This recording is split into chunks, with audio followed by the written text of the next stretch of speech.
Stop kicking harder. Seriously, stop. Every extra kick you take is making you slower, not faster, slower. And the worst part?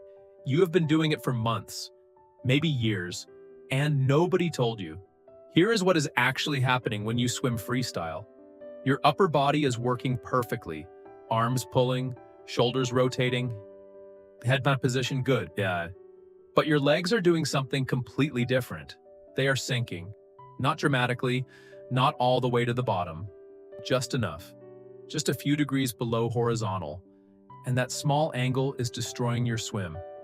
Research from the Journal of Biomechanics found that sinking legs increase drag by up to 80%.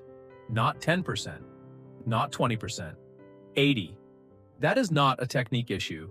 That is a physics problem. And you cannot kick your way out of a physics problem. Think of it like driving a car with the boot open. The engine is running fine, but the open boot is catching air and slowing everything down. Your sinking legs are the open boot.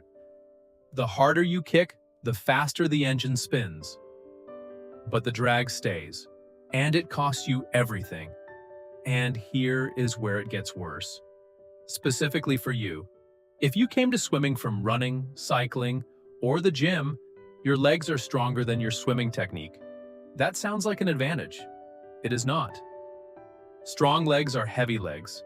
Heavy legs sink faster and deeper than untrained legs. The fitter you are on land, the worse this problem is in the water. Let that land for a second.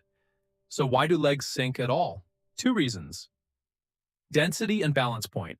Legs are the densest part of your body. Muscle and bone. Very little fat. Very little air. They want to go down. That is just physics. Now your lungs sit in your chest, full of air, incredibly buoyant. So your body becomes a seesaw. Chest floats up, legs pull down, and if you do not counterbalance that, your legs lose every time. So most swimmers do the logical thing. They kick harder to push the legs back up, and it works for about 10 seconds. Then the legs start sinking again, so they kick harder again, and now they are burning their legs on every single length, using energy to fight drag instead of creating speed. This is the kicking trap, and almost every recreational swimmer is stuck in it. Remember the seesaw.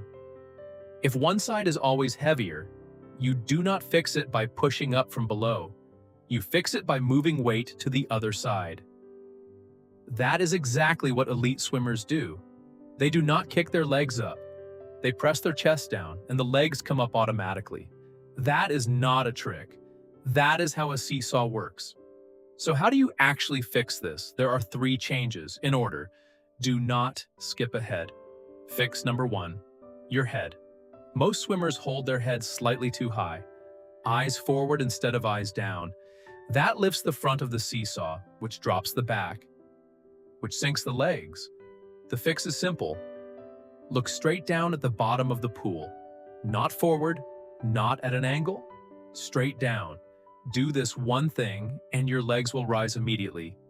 Fix number 2. Press your chest down. Not your whole body, just to your chest. A small deliberate downward pressure through your sternum, like you are trying to make your chest touch the bottom. You will not get close, but the intention is what matters. That downward press on the front of the seesaw lifts the back, your legs come up, the drag disappears, and suddenly you are gliding instead of fighting. Fix number 3. Change how you kick, not how hard. How? The kick in freestyle comes from the hip, not the knee.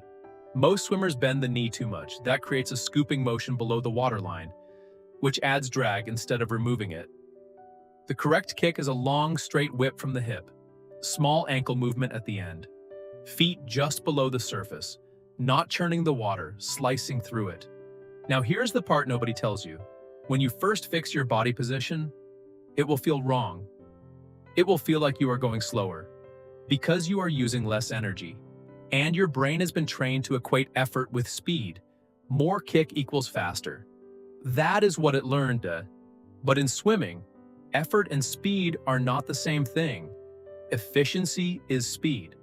The swimmer who feels like they are doing nothing but at Costana is almost always the fastest one in the lane.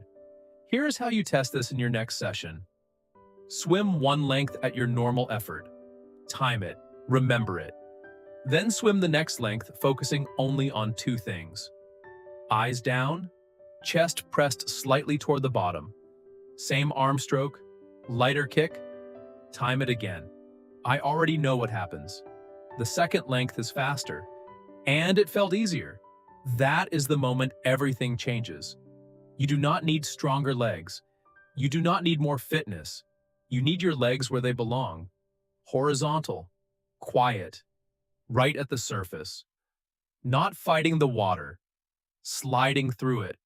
The drag does not disappear because you got fitter. It disappears because you stopped creating it. Do the test this week. One length normal, one length eyes down, chest pressed. Then come back here and drop your times in the comments. Both of them. I dare you to tell me the second one was slower. Fix your head, press your chest. Let your legs follow.